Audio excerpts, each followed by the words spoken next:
Swayam Prabha. Digital India. Educated India.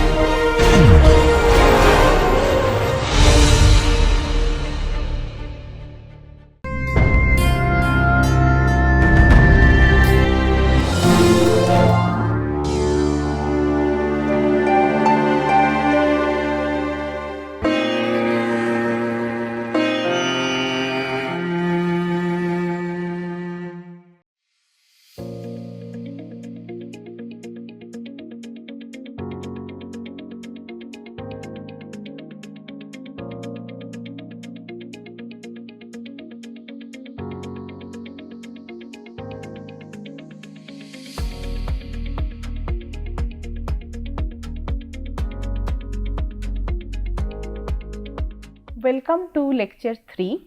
So today I am going to talk about ring homomorphism and ideals.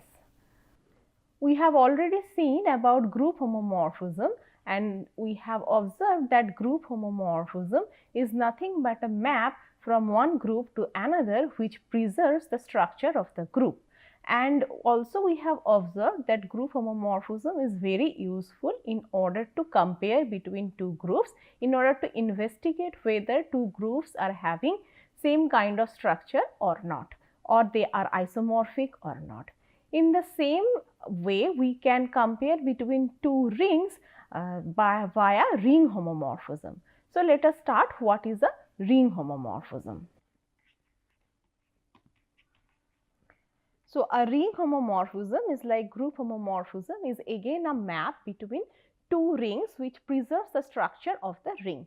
So in a ring we have seen we have two binary operation, one is the addition and another one is the multiplication. So ring homomorphism is nothing but a map which preserves the addition operation as well as the multiplication operation of the ring.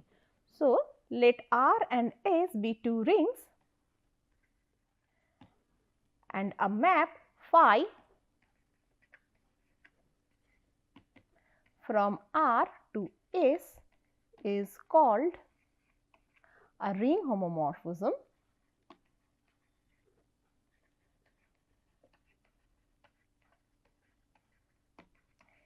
if it satisfies the following properties.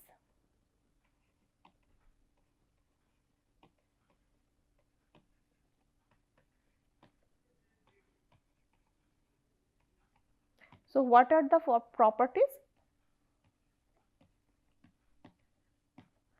So the first property is that it preserves the addition operation, that means phi of A plus B should be equal to phi of A plus phi of B for all AB in R. So here you can observe that this operation is the operation, this plus operation is the operation in the ring R, whereas this plus is the operation in the ring S. So it says that if you add two elements in the ring R and apply the map phi, then it is same as first you apply the map phi individually on the elements A and B and then you add them in the ring S. And second is that it preserves the multiplication structure, the multiplication operation, that means A dot B, phi of A dot B is phi of A dot phi of B for all AB in the ring R. So the second operation says that if I take the product of two elements, so this dot is the product, is the multiplication operation in the ring R, and I am applying phi on it, and it says that it is the same if you first apply this on phi on A and phi on B and then you take the product in the ring S. So this dot is the multiplication operation in the ring S. So it says that okay, these two operations are preserved via this map phi, but I have one more condition, that is nothing but it maps the identity element of R, the multiplicative identity, to the identity element of S. So this is also one of the conditions that we need in order to be this phi to be a ring homomorphism. So if a map satisfies all these three conditions, then we call that map to be a ring homomorphism. Moreover, if this Moreover, if the map phi is 1 1 and onto, that means if the map is injective and surjective, then phi is called a ring isomorphism. Then phi is called an isomorphism. That means if we have an isomorphism, then as structure wise there is no difference in between these two rings. They are isomorphically the same ring. Now, let us see some example of ring homomorphism.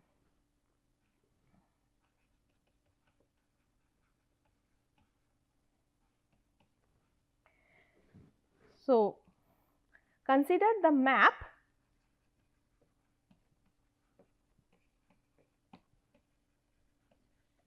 F from this ring of integers that we have already seen, that Z is an example of a ring, to Z quotient nz. This is the modulo Z modulo n. We have also seen that this has also a ring structure. Now, how do I define a map? So, this map F is defined as F of any integer. I am sending it to the corresponding congruous class that I am denoting by m bar. What is m bar? M bar is nothing but m plus nz, the corresponding left coset of m in Z quotient nz. So, if you define this map F in this way, then you can check that F satisfies all these three conditions here. So, therefore, F will be a ring homomorphism. So, let us just quickly check. The checking is not very difficult. So, suppose you have two integers m1 and m2. So, if I add them and apply the map F, then it gets mapped to the m1 plus m2 bar, which is the congruence class modulo n, but I know that this is nothing but same as m1 bar plus m2 bar. So, therefore, it is equal to f of m1 plus f of m2. So, it preserves the addition structure. Next, we will observe that it preserves the multiplication also. So, f of m1 m2 is nothing but m1 m2 bar, which we already know is nothing but m1 bar into m2 bar. So, this is nothing but f of m1 into f of m2. So, therefore, we have seen that this preserves the multiplication operation as well. And where does this identity gets mapped to? So, we can see that the identity element, which is nothing but the integer 1, gets mapped to the on modulo n, this congruence class modulo n, that is 1 bar, which is nothing but 1 plus nz, which is exactly the identity element of this ring Z quotient nz. Therefore, this is an example of a ring homomorphism between two rings Z and Z quotient nz. Now, let us go to another example.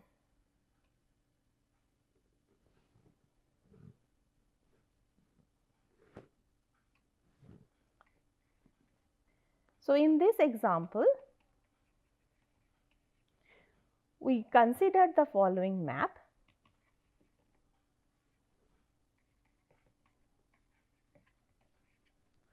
Phi from the polynomial ring over real numbers. So, R x, we have already seen that this is nothing but the polynomial ring where the coefficients are coming from real numbers in the indeterminate x. And I am defining a map from Rx to R. R is the set of real numbers which has also a ring structure. Now, how do I define this map? So, let us fix any element in this set of real numbers. Let us fix that let A belongs to R be a fixed element. So, once I fix an element, then how I am doing this? So, let us consider any polynomial. So, any polynomial I know is nothing but a formal sum of this form where ai's are real numbers, and suppose this is a polynomial from degree 1 to n. So, now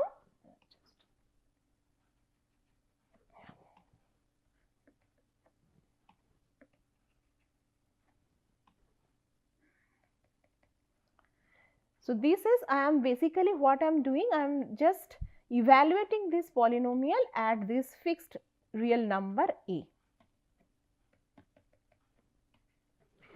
So, you take any polynomial in Rx and you evaluate that polynomial at this fixed point a, then you get that this map you can check is in fact a ring homomorphism, because this is nothing but the evaluation map. So, it is known as the evaluation map.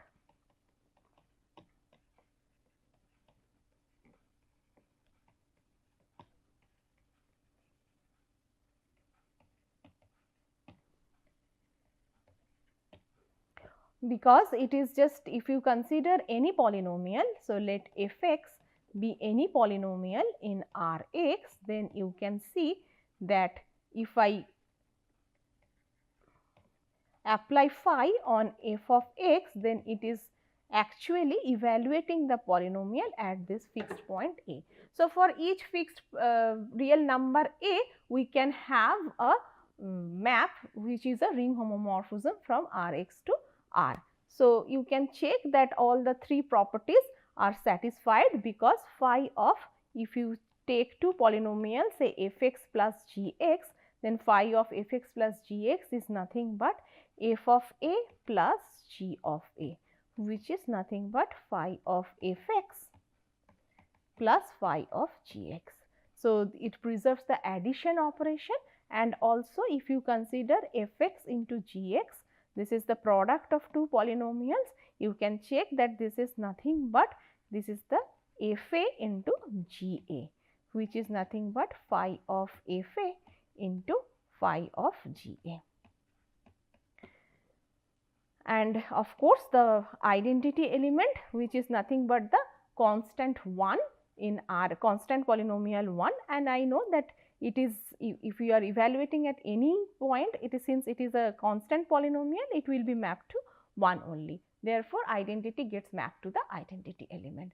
Thus, this is a ring homomorphism.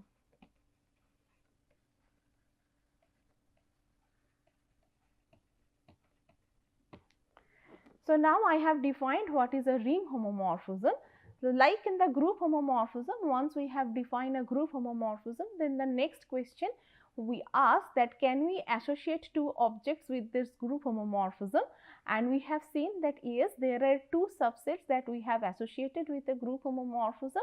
One was a kernel, another one was the image, and we have seen it is just not any subset, it also have the subgroup structure. The same question we can ask here. So, we can talk about the kernel of a ring homomorphism and the image of a ring homomorphism, and then we can ask whether they have some kind of structure in them, whether they are subrings or not. So, let us see whether in this case we have some structure or not. So, for this thing we first define what is the kernel.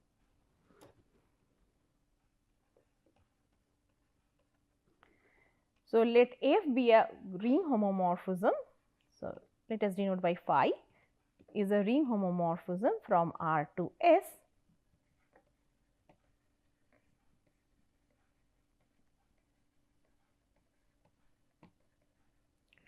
Then I can define the kernel. Then how do I define the kernel? So, kernel of phi is nothing but the collection of all the elements in the ring which are mapped to the additive identity. Now, we have two identity in the ring, one is the additive and the another one is the multiplicative identity. But kernel I am defining as those elements which are getting mapped to the additive identity, that is nothing but 0. So, kernel of phi is nothing but the collection of all elements in the ring R which are mapped to the 0 element.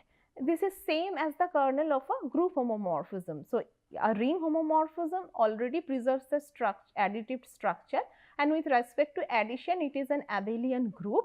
So, it is in fact a group homomorphism, and this kernel of phi is nothing but the kernel of the group homomorphism also. So, of course, this kernel of phi has a subgroup structure, that is for sure.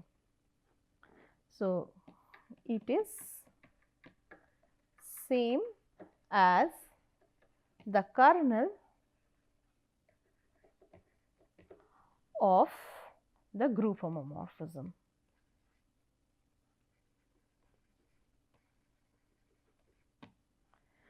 So, then we have seen that okay, this kernel has a subgroup structure. So, it is a subgroup of an abelian group. So, it is an abelian group. So, next thing we would like to investigate whether it has a subring structure or not.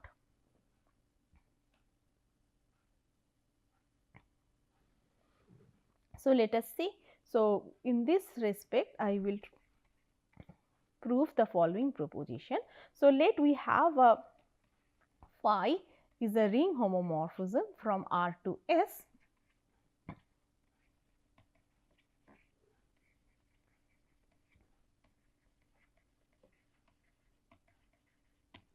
So, I have a ring homomorphism. Then first of all, I would like to see whether this image has some structure or not. So, we can see that image of phi is in fact a subring. It is in fact a subring of S.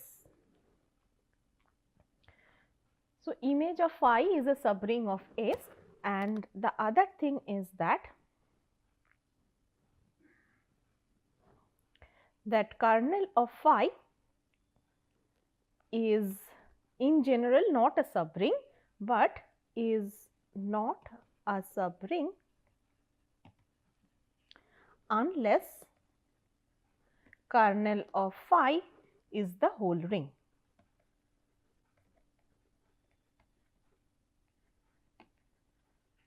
What does that mean? That means that kernel of phi will be the whole ring. That means it will be the whole of R. So, if it is a subring, then it is nothing but the whole ring R, which means that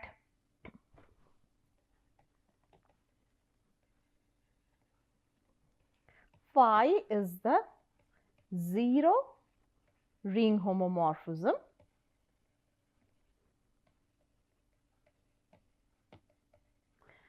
and in fact S will be the 0 ring in this case. So, let us see the proof of this.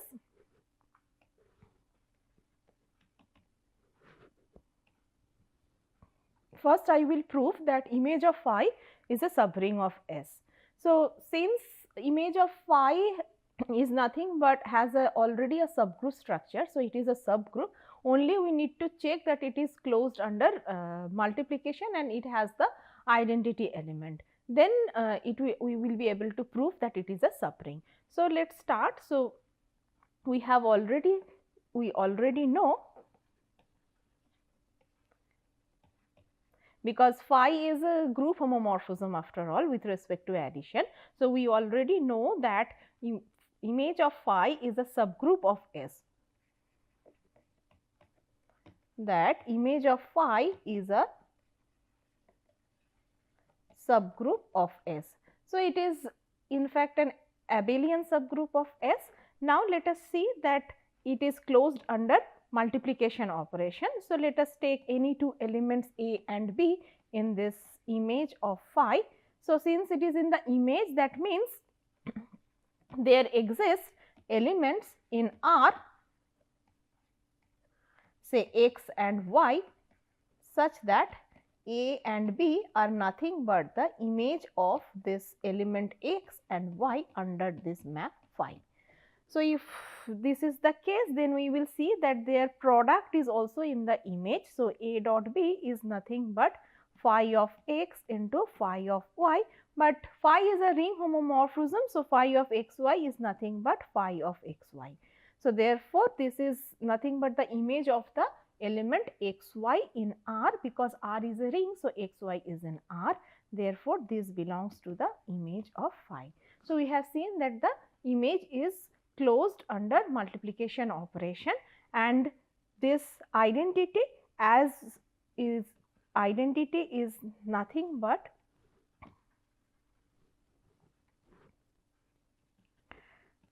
we know this is the property of the ring homomorphism, the third property where we know that the identity gets mapped to identity.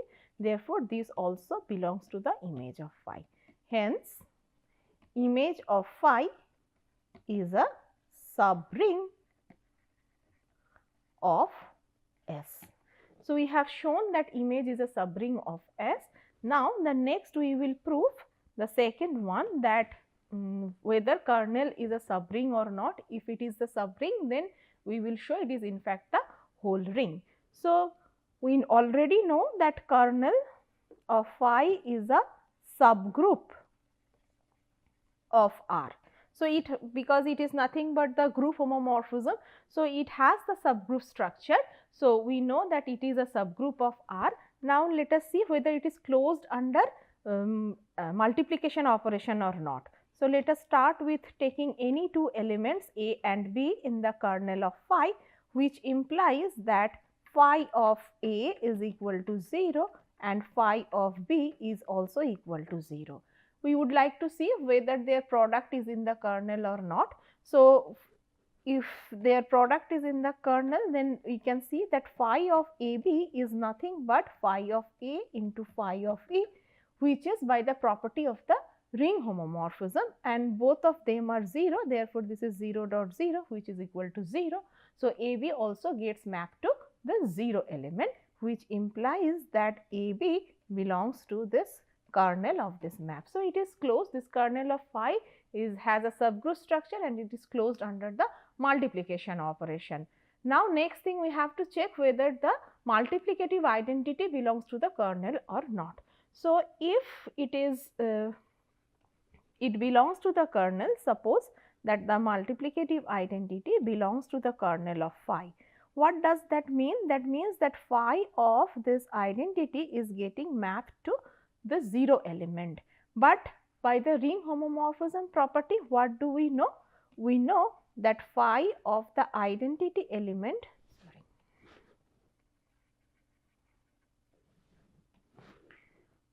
phi of the identity gets mapped to identity of S. This is by the property of ring homomorphism. So, then it will imply that in the ring S, I will be having that the multiplicative identity is same as the additive identity. So, which will imply that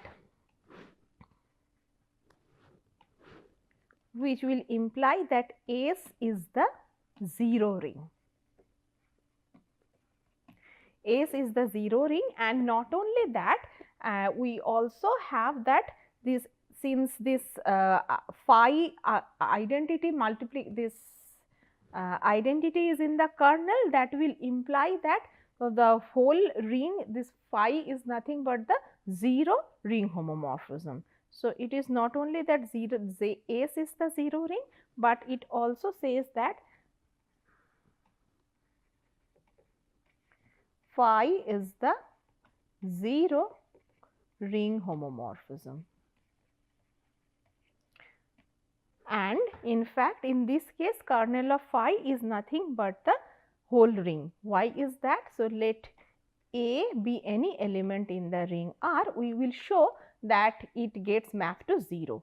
Why? So, phi of A, I can write it as phi of A into 1, which is nothing but phi of A into phi of 1, and now 1 is in the kernel.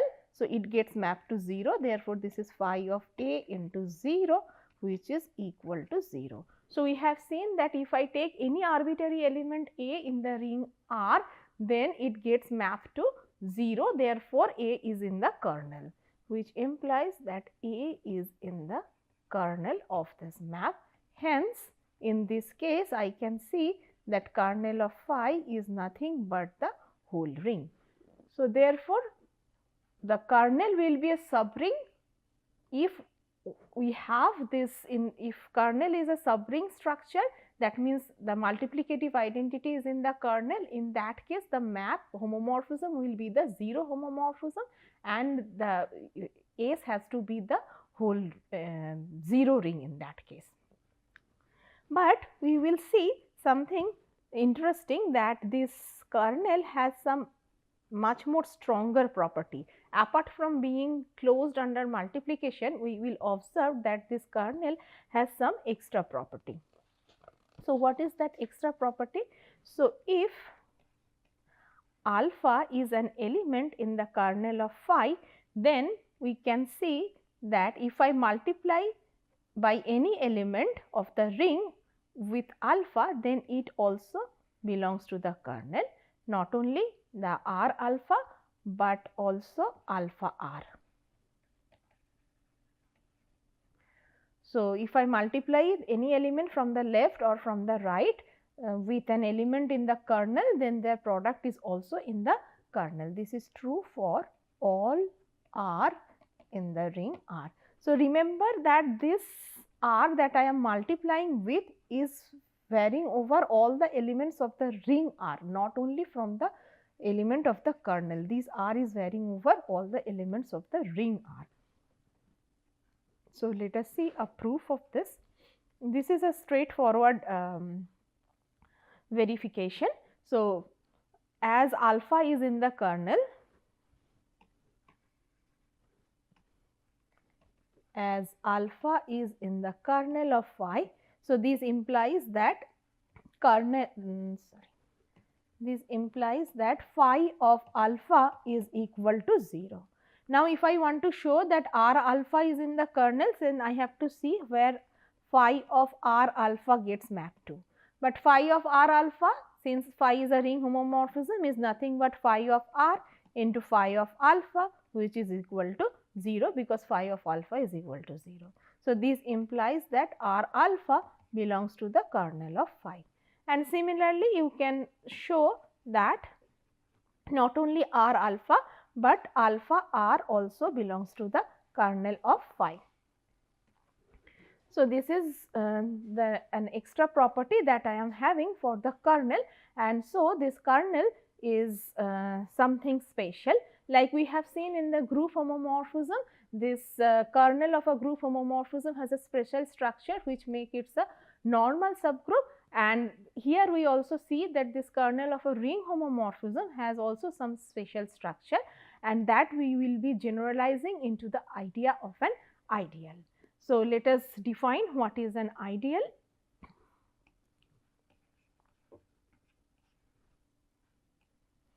So, let R be a ring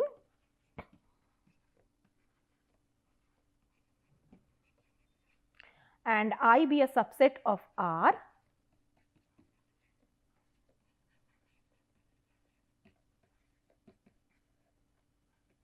Then I is said to be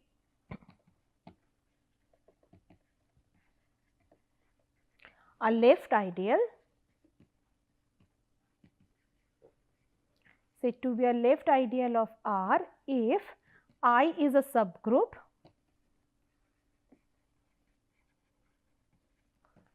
of the additive group. This I is a subgroup of R with respect to addition, and also it is closed under multiplication from the left hand side. That means, and I is closed under multiplication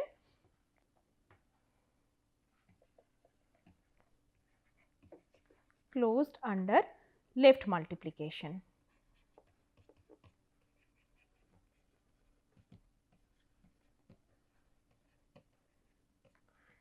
What does that mean? That means if I multiply the elements of the ring from the left hand side to R, then I will get the elements again will be in the set I. So, if this property is satisfied, then I is said to be a left ideal, and if then there is a notion of right ideal. So, I is said to be a right ideal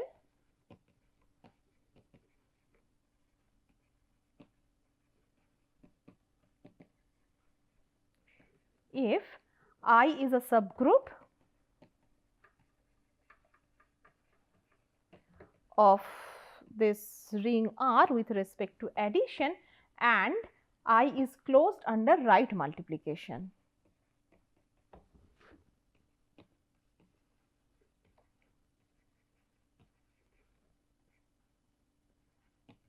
So, right ideal means closed under right multiplication. What does that mean? That means if I multiply the elements of the ring with the elements of I from the right hand side, then again it will be in I, and a subset I which is both a left and right ideal. So, a subset I which is both a left and right ideal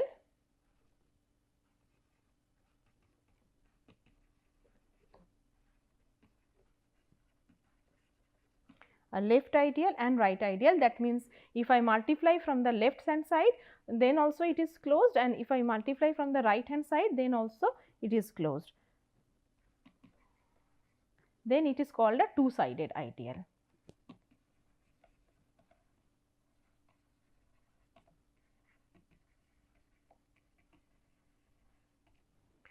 So, this is the definition of an ideal that I have given, and in fact, you can see that if I consider my ring to be a commutative ring, in that case there is no difference between the left ideal and right ideal. So, just as a remark I will say here,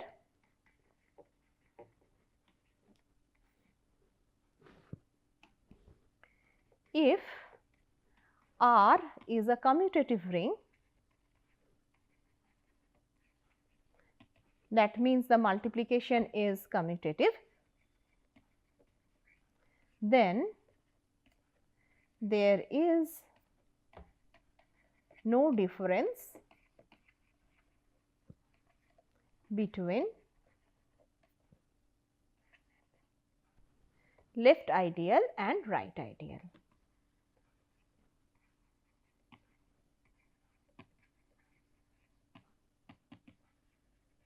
That is, all the ideals are two-sided ideals.